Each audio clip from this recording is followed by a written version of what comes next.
দেখতেই পাচ্ছ আমি প্রথমেই রান্নাঘরে ঢুকেছি, কারণ রান্নাঘরের অবস্থা ভীষণ খারাপ। এক এক করে সবকিছু ধুতে হবে। আসলে কি আমার সংসারে আর কোনো কাজ করতে ইচ্ছে হয় না, তারপরও করতে হচ্ছে। দেখো, এই ফেসবুকে ভিডিও ছাড়তে ভালো লাগে বলে করছি কাজগুলো। আর যদি এই নেশাটা যদি না থাকতো তাহলে মনে হয় আমি কাজ করতাম না। যাই হোক, ফেসবুকে ভিডিও ছাড়া একটা আমার নেশা। প্রত্যেকদিন একটা ভিডিও না ছাড়লে, রিলস না ছাড়লে মনে হয় যে কি যেন একটা করিনি এরকম মনে হয়।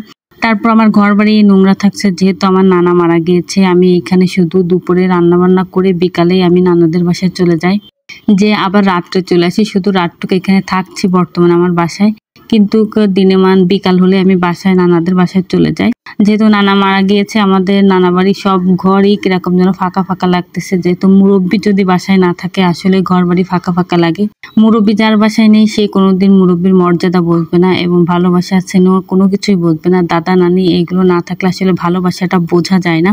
নানি দাদি এরা হলো ভালোবাসার জায়গায়, এরা একটা বেশি কথা বললেও খুবই কষ্ট লাগে, আবার ভালোবাসা না দিলেও এটা অনেক বেশি কষ্ট লাগে। যাই হোক, আমি থালা বাসন সবকিছু কিন্তু ধুয়ে নিয়েছি এক এক করে, এবং জায়গায় সবকিছুই রেখে দেব। আর আজ সকালে সব থালা বাসন মানে সংসার সব কাজ করে দেখি যে রান্না করার মতন কিছুই নেই। তারপর কি করব, সকালে কাজগুলো আমি এক এক করে সবকিছু গুছাই ফেলছি, যেহেতু রান্নার কিছু নেই। আলিশার আব্বু ঘুম থেকে উঠলে তারপর আমি বলবো, যেহেতু বাজারে কিছু নেই, তখন বাজার থেকে নিয়ে আসবে, তখন আমি রান্না করব। তাই রান্নাঘরটা দেখো আমি সুন্দর করে পরিষ্কার করে ফেলছি। আর আজকে ভাবতেছি যে রান্নাঘর পরিষ্কার করব যেহেতু, তাহলে আরো একটু বাড়তি কাজও করব, যেহেতু রান্নাটা নেই। মেয়েদের দুপুরে রান্নাটা না থাকলে না অনেক কাজ করা যায়। আর রান্নাঘরটা দেখো আমি সুন্দর ক্লিন করে ফেলেছি। আর যেহেতু বললাম বাড়তি কাজটা করব, বাড়তি কাজটা হলো ফ্রিজ আমি পরিষ্কার করব।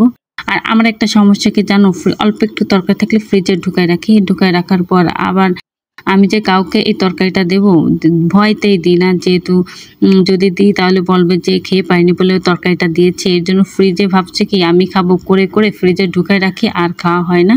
তারপর অনেক দিন হয়ে যায়, তারপর এভাবে ফেলে দিতে হয়। তাই ভাবলাম যে ফ্রিজটা পরিষ্কার করে ফেলি। আর যেহেতু কোরবানি ঈদ চলে এসেছে, ডিপ ফ্রিজ নর্মাল ফ্রিজ সবকিছু পরিষ্কার করতে হবে। দেখো আমি সুন্দর করে পরিষ্কার করে ফেলেছি। আর ঘরের অবস্থা খুবই খারাপ, যেহেতু আমার ছেলে মেয়ে যে দুষ্টুমি করে, তাই ভাবতেছি ঘরটাও ক্লিন করে ফেলবো। আর একটা কি সুপার বালিশ আমি খুব সুন্দর করে গুছিয়ে রাখি, আর আমার ছেলে মেয়ে করে কি সুপার বালিশগুলো এখানে ফেলে দেয় ওখানে ফেলে দেয়, সুপার ভিতরে কাগজ ঢুকায় কি যে করে। এখানে আয়না পরিষ্কার করতেছি, আমি যে একটা আলাদা ভাঙ্গা নিয়ে এসে মুছবো, আসলে সেই এনার্জিটুকু আমার নেই। আর দেখো, ঈদের জন্য জামা কাপড় যে বানাবো আমি ছেলে মেয়ের জন্য, কেউ যদি কোনো ধারই নেই। আজকে সকালে গিয়েছিলাম কিন্তু দোকানটা বন্ধ, বিকালে খুলবে তখন আমি দিয়ে আসবো। আর এখানে বিছানাটা উঠাই নিচ্ছি। দেখো সুন্দর করে সবকিছু গুছাই নিয়েছি, কিন্তু আমি এক এক করে, দেখতেই পারছো। তারপর যেহেতু রান্না করেছি, রান্নাঘরটা পরিষ্কার করি। আর রান্নার চুলোতে এখানে তেল পড়ে আছে, এটাও আমি পরিষ্কার করে ফেলবো। তাই ভাবতেছি এটা পরিষ্কার করে ফেলি, আর সুন্দর করে পরিষ্কার করে ফেলছি। আর ভিডিও তোমরা আরো আমার পেজে অনেক ভিডিও আছে, তোমরা কিন্তু দেখে আসতে পারো, অনেক সুন্দর সুন্দর ভিডিও আছে। আর অবশ্যই কমেন্ট করে জানাবে যে তোমাদের ভিডিওটা কেমন লেগেছে।